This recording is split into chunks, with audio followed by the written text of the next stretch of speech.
হরে কৃষ্ণ। শ্রীমদ্ ভগবদ গীতা ভগবান শ্রীকৃষ্ণের মুখনিসৃত বাণী।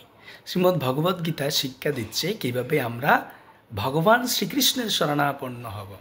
ভগবান ভগবদ গীতায় অষ্টম অধ্যায়ে লাস্ট ৬৬ নম্বর শ্লোকে বলেছেন, সর্বধর্মান পরিত্যাজ্য মাম একম শরণং ব্রজ অহম ত্বম সর্ব পাপেভ্য মোক্ষয়িষ্যামি মা শুচঃ।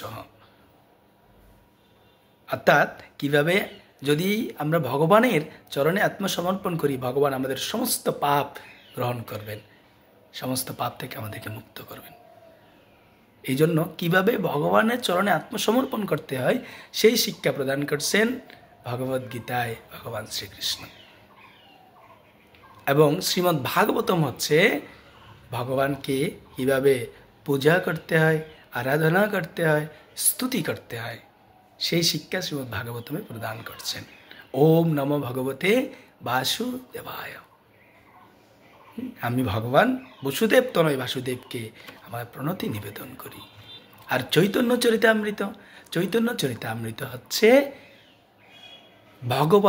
ভগবানের ভক্ত এবং হরিনাম মহিমান্বিত সেই দিব্যলীলা মহিমা।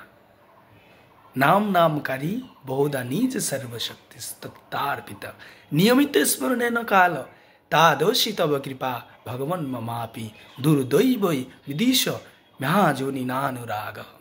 ভগবানের দিব্য নাম যদি আমরা জপ করি, কীর্তন করি, তাহলে আমরা অবশ্যই কৃষ্ণ প্রেম লাভ করতে পারব। কৃষ্ণ বর্ণতে সা কৃষ্ণ সাঙ্গ পাঙ্গাস্ত পার্শ্বদম।